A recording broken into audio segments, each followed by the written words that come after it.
Hello everyone, इस class में बात करते हैं मॉडर्न टीचिंग मॉडल्स के बारे में, आधुनिक शिक्षण प्रतिमान के बारे में। आधुनिक शिक्षण प्रतिमान ये जो कैटेगरी है टीचिंग मॉडल की, इसको आइडेंटिफाई किया था ब्रूस आर जॉयस ने। जितने टीचिंग मॉडल थे उन्होंने इस टाइटल के अंदर ही स्टडी किए थे और उन्होंने क्या किया था, 23 टीचिंग मॉडल थे उनको आइडेंटिफाई किया था। लेकिन उन 23 टीचिंग मॉडल को उन्होंने क्या किया, क्लासीफाई कर दिया 4 बेसिक फैमिलीज में। मॉडल टीचिंग मॉडल की 4 बेसिक फैमिलीज में उन्होंने 23 जो आइडेंटिफाई मॉडल किए थे टीचिंग मॉडल, उसमें डाल दिया। और वो 4 बेसिक जो फैमिलीज़ बनाई थी उन्होंने, वो उन मॉडल्स की प्रकृति, नेचर क्या है और उनकी क्या क्या विशेषताएं हैं, उसके आधार पर उन 4 फैमिलीज़ में उनको डिवाइड कर दिया था या क्लासिफाई कर दिया था। अब वो 4 जो मेन कैटेगरीज बन जाती हैं या 4 मेन जो फैमिलीज़ बनती हैं, जिनके अंडर हम ये पूरा मॉडर्न टीचिंग मॉडल्स में जितने भी मॉडल्स आते हैं, वो 4 मेन जो फैमिलीज़ हैं उनके तहत ही हम पढ़ेंगे। वो 4 मेन फैमिलीज़ थी: model based on social interaction source, model based on information processing source, and model based on the individual source, and last model based on behavior modification as source। ये थी 4 main family जो 23 teaching model Bruce R Joyce ने identify किए थे। वो सारे के सारे मॉडल इन 4 जो मेन या बेसिक फैमिलीज जो हैं इसके तहत हम स्टडी करेंगे।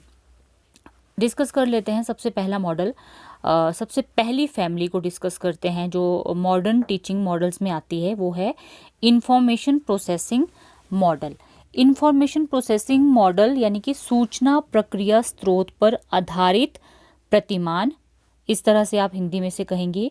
ये जो इंफॉर्मेशन प्रोसेसिंग मॉडल था, ये बेसिकली ये कंसर्न था किसके साथ, इंटेलेक्चुअल डेवलपमेंट के साथ, यानी कि उसका जो बुद्धि का विकास होगा बच्चे का या इंडिविजुअल का, उसके साथ इस मॉडल का कंसर्न था। यानी the model of this type are concern with the intellectual development of the individual. और ये इस मॉडल में बच्चे का जो इंफॉर्मेशन को प्रोसेस करने का जो मेथड है उसको डेवलप करने में हेल्प मिलती है। जो इन्फॉर्मेशन वो अपने एनवायरनमेंट से प्रोसेस करेगा, जो भी इंफॉर्मेशन एनवायरनमेंट से उसको मिलेगा। These model focus on intellectual capacities पे फोकस थे, concern with the ability of learner to observe, organise data, understand information, form concepts.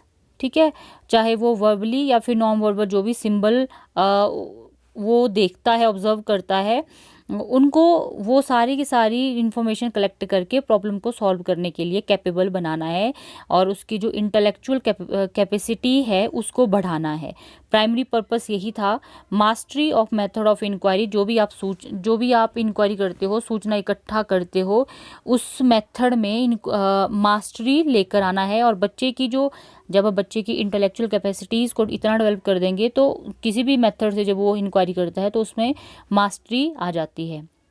दूसरा इसका पर्पस ये था main, mastery of academic concept and facts and development of general intellectual skills such as ability to reason and think more logically.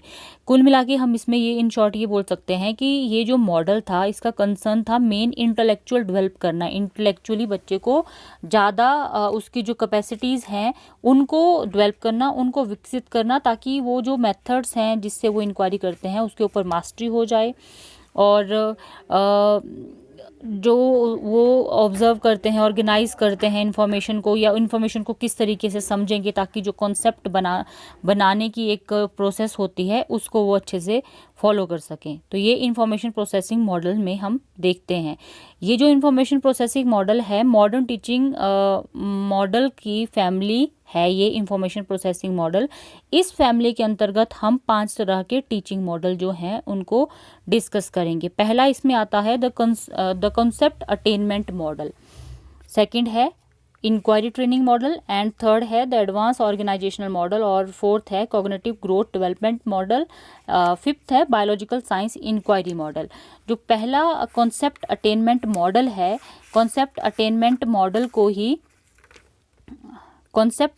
Model को हम इस तरह से define कर सकते हैं। ये हम पढ़ रहे हैं information processing information processing model, ये जो मॉडर्न टीचिंग मॉडल है, मॉडर्न टीचिंग मॉडल की 4 मेन फैमिलीज़ हैं, उसमें ध्यान रखना आपने। तो उसकी फर्स्ट फैमिली है इंफॉर्मेशन प्रोसेसिंग मॉडल। उसमें हम पढ़ रहे हैं कॉन्सेप्ट अटेनमेंट मॉडल। ये जो कॉन्सेप्ट अटेनमेंट मॉडल है इसे डेवलप किया था जे ब्रूनर ने। It deals with development of inductive reasoning.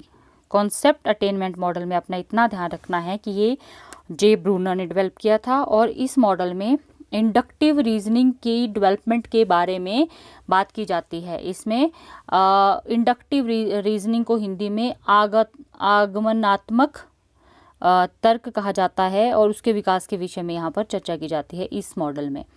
तो इंडक्टिव रीजनिंग क्या होता है, उसमें हम क्या करते हैं, स्पेसिफिक टू जनरल चलते हैं। यानी कि आपने कोई स्पेसिफिक कोई प्रॉब्लम ली है, उसका सोल्यूशन निकाला, और सोल्यूशन फिर वो जनरली सब प्रॉब्लम के लिए अप्लाई हो जाता है। सेकंड आता है इंडक्टिव मॉडल। ठीक है, आप ये टेबल अगर यहाँ पर देख पा रहे होंगे तो इससे भी आप समझ सकते हैं। ये सोर्स है, सोर्स मतलब ये किस फैमिली से हम बात कर रहे हैं, ये इंफॉर्मेशन प्रोसेसिंग सोर्स है, उस फैमिली की हम बात करते हैं। इसमें ये इस तरह से 5 जो मॉडल मैंने आपको बताए, ऐसे आएंगे 5 मॉडल टीचिंग मॉडल, इसके इनोवेटर और साथ में इसका क्या मकसद था, क्या एम था। ठीक है, पहला आपने देख लिया कि कॉन्सेप्ट अटेनमेंट मॉडल जो था उसमें टू डेवलप इंडक्टिव रीजनिंग। ठीक है, और इंडक्टिव जो मॉडल है आपका, सेकंड जो मॉडल है इंडक्टिव मॉडल, उसको हिल्डा टाबा ने बनाया था, उसके इनोवेटर हिल्डा टाबा थे। It deals with development of mental inductive process and understanding of concept and principles. ठीक है, तो सेकंड प्रिंसिपल्स और जो भी इंडक्टिव मेंटल इंडक्टिव प्रोसेस इसमें होगी, और इसमें जो भी कॉन्सेप्ट हैं या कोई भी सिद्धांत बनाया गया है उसके विषय में समझेंगे। थर्ड आता है आपका इंक्वायरी ट्रेनिंग मॉडल, जिसे रिचर्ड सचमैन ने बनाया था। इसका मकसद था या एम है to develop individual competency to achieve the social objective. यानी कि इंक्वायरी ट्रेनिंग मॉडल में क्या देखा जाता है, इंडिविजुअल कैपेबल बनाना है ताकि वो सोशल जो भी सामाजिक जो उद्देश्य हैं उनको वो अटेन कर सके। अगला मॉडल है biological science inquiry model.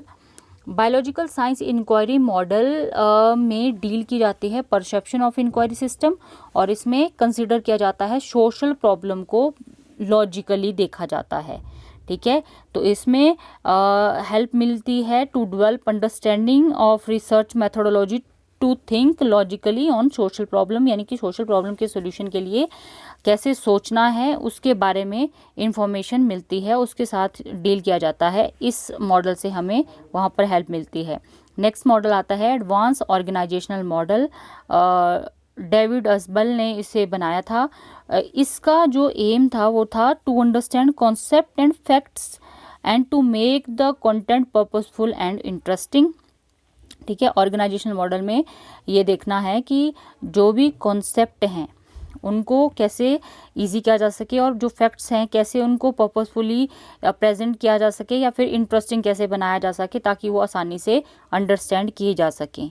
Next model आता है कॉग्निटिव ग्रोथ डेवलपमेंट मॉडल।